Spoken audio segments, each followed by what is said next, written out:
بعد لما قدرت قوات الحلفاء بريطانيا وأمريكا والاتحاد السوفيتي سنة 1943 تحقق انتصار على الجيش الألماني شمال أفريقيا، قرر تشرشل رئيس الوزراء البريطاني إنه يطلع بخطاب انتصار للناس. وهنا قيادات جيش الحلفاء قالوا تمام.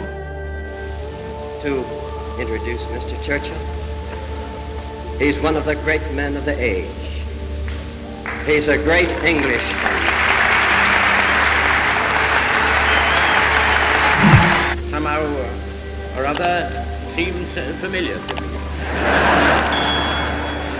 ولكن هنا بقى تحصل المفاجأة. في وسط كلامه يقوم قايل إن الهجوم الجاي هيكون على جزيرة صقلية اللي هي جنوب إيطاليا. انت بتقول ايه؟ انت كده دمرت الدنيا. كده الجيش الألماني عارف خطة الحلفاء، وبالتالي الهجوم نفسه باظ قبل ما يبدأ. بعدين الهجوم على جزيرة صقلية لو نجح ده معناه ان الهجوم اللي بعده هيكون على إيطاليا علشان يوقعوا موسوليني، وبالتالي الخطوة اللي بعدها هي تحرير فرنسا، وبعدها دخول ألمانيا نفسها. بالتالي انت بتقدر انك تدرك ان مجرد كلمة واحدة قالها تشرشل رئيس وزراء بريطانيا كانت ممكن انها تبوظ الحرب كلها، كانت هتساعد هتلر انه يكسب الحرب اللي هو كان اصلا خلاص بيخسرها. انت كده بتعمل فخ لجيوش دول الحلفاء اللي هم هيهاجموا جزيرة صقلية، لان الجيش الألماني هيبقى قاعد مستني الهجوم ده، ما هو خلاص عارف ان جيش الحلفاء هيهاجم صقلية، فتمام انا بقى قاعد مستنيك ورا مصنع الكراسي. هنا بقى قادة جيوش الحلفاء ما كانوش عارفين يعملوا ايه. المهم بعد كلام كتير خدوا قرار انهم يحولوا الهجوم من جزيرة صقلية لليونان. مش ألمانيا هتستنانا في صقلية ورا مصنع الكراسي، احنا بقى هنسيب صقلية خالص ونهاجم اليونان. وهنا كان في رأي تاني،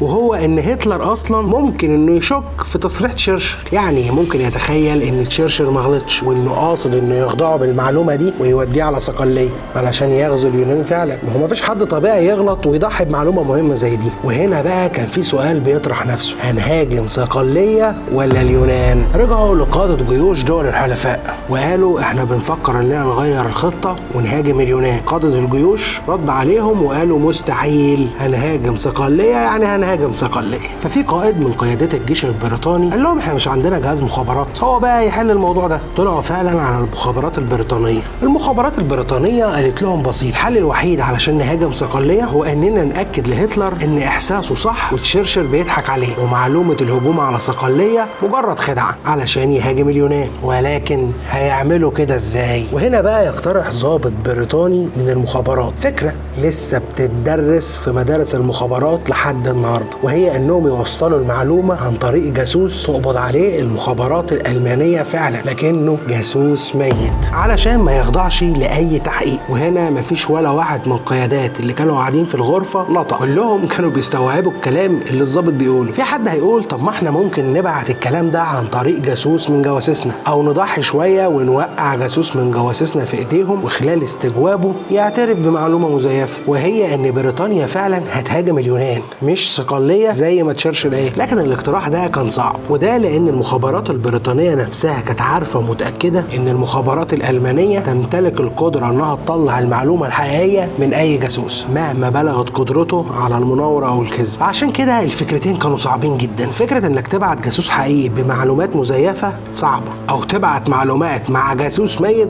برضه صعب. الضابط قال لهم طبعا لا، احنا هنجيب جثة اي بريطاني، حتى مش لازم يكون ضابط، ندخل اي مستشفى ونختار جثة شاب يكون صغير ونلبسه بدلة ضابط ونرميه في مكان معين في المحيط، تكون الرياح وسرعتها في اللحظة دي كافية انها توصل الجثة لحد شط دولة للدول الخاضعة للنفوذ الألماني زي اسبانيا مثلا، وساعتها يفتكروا انه مات خلال محاولة توصيله للمعلومة دي، ويفتكروا ان المعلومات وقعت في ايديهم بالصدفة.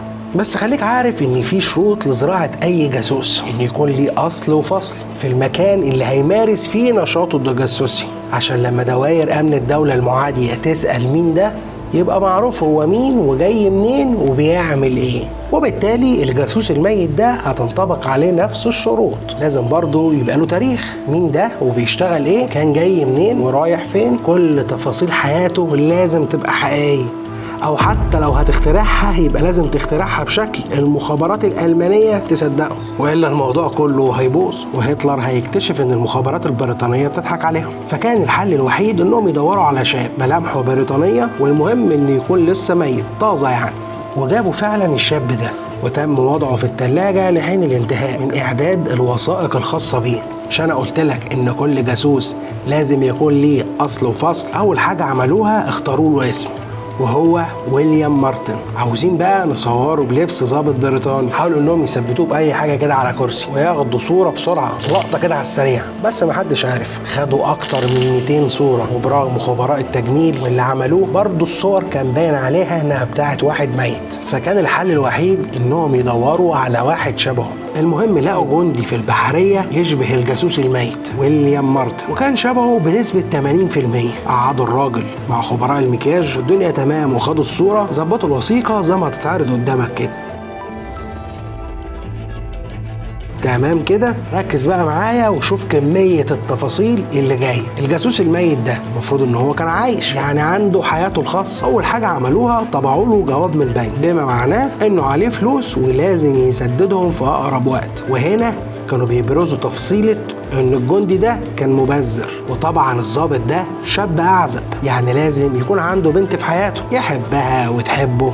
جابوا صورة لأي واحدة وكتبوا عليها إهداء منها ليه، وتم وضع الصورة في جيب الجاسوس اللي ميت. في الجيب التاني بقى حطوا فيه جوابات غرامية بينهم، وطبعا اللي كتب الجوابات دي هي بنت حقيقية علشان المخابرات الألمانية ما تكشفش الموضوع. ما هو من الخط يقدروا يعرفوا مين اللي كتب الجواب. شايف التفاصيل اللي بيركزوا فيها؟ حتى الجوابات دي قعدوا يقفلوها ويفتحوها أكتر من مرة علشان يبان يعني إن هو كان بيفتحهم وبيقراهم كتير. تيجي بقى المشكلة التانية، وهي ان الشنطه اللي هيبقى فيها الاوراق دي هتكون في الميه، يعني الحبر هيتمسح اول ما يلمس الميه. هتقول لي عادي، هيكتبوا الجوابات بحبر ما يدوبش في الميه. هقول لك ان ده في حد ذاته هيخلي المخابرات الالمانيه انها تشك. اشمعنى يعني الجواب ده مكتوب بالحبر ده؟ هم عارفين ان الجاسوس ده كان هيغرق. فالحل كان انهم يصنعوا نوع من الحبر يدوب في الميه بس بصعوبة، يعني جزء يدوب في المية والتاني يكون لسه شوية، حاجة كده يعني يعرفوا يقروا بيها الجواب بالعافية. شايف التفاصيل واصلة لحد فين؟ وبكده بقى كل حاجة تكون جاهزة لتنفيذ المهمة.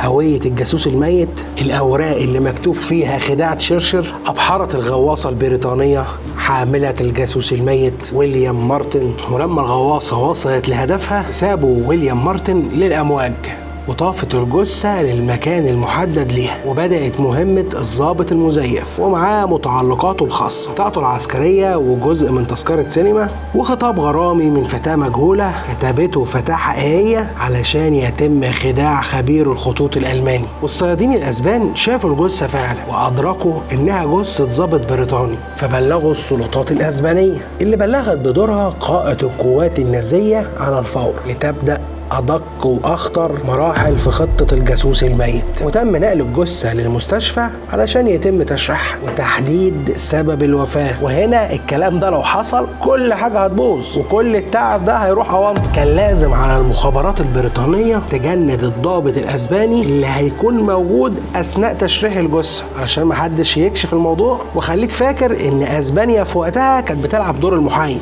يعني لا مع دول الحلفاء ولا ألمانيا. وفعلا الجاسوس ويليام مارتن دخل المشرحة ومعاه ضابط من أسبانيا، لأن الجثة دي تبع جندي بريطاني فلازم يكون موجود ضابط من أسبانيا. وفي دكتور من ألمانيا بدأ يشرح الجثة، وفجأة الضابط الأسباني عمل نفسه اللي عرفان. مش لازم يعني تشرح الجثة وتقرفنا معاك عشان تعرف إن هو مات غرقان. والخدعة نجحت، والدكتور الألماني كتب في التقرير إن ويليام مارتن مات غرقان في البحر. في نفس الوقت ويليام مارتن كان معاه شنطة في إيده، طبعا كل الأوراق اللي كانت في جيبه ومع الشنطة راحت للمعسكر الألماني. وخليني أقول لك تفصيلة صغيرة كده، إن الشنطة اللي معاه دي ما كانتش شنطة عادية، كانت مزودة بأرقام سرية وليها جهاز دفاعي في حالة فتحها من غير كلمة السر ينطلق منها حمض النيتريك ويبوظ كل الورق والوثائق اللي موجودة داخل الشنطة. وكان الألمان عارفين موضوع الشنطة ده وبيعرفوا يتعاملوا معاها كويس، والبريطانيين كانوا عارفين المعلومة دي كويس ومتأكدين إن المخابرات الألمانية هتعرف تفتح الشنطة. بس المخابرات البريطانية هتعرف منين إنهم فتحوا الشنطة وعرفوا اللي فيها؟ ما هي المخابرات الألمانية هترجع كل حاجة زي ما كانت، فما كان إلا إنهم يحطوا شعرة جوه الجواب علشان ما حدش هياخد باله منها وهو بيفتح الجواب. فلما الشنطة ترجع لهم يقدروا يعرفوا الألمان بلعوا الطعم ولا لأ. وفعلا الألمان بلعوا الطعم. وكانت البداية لاستعادة أوروبا وإنهاء الحكم النازي وهزيمة ألمانيا في الحرب العالمية الثانية. وأصبح ويليام مارتن أشهر جاسوس في الحرب العالمية الثانية، بل أشهر جاسوس في تاريخ الحروب، أشهر جاسوس ميت. ودي كانت حكاية من حكاوي توني منير. ما تنساش تعمل لايك وشير وتشترك في القناة وتفعل زر الجرس عشان يوصل لكم كل جديد. بس كده، سلام.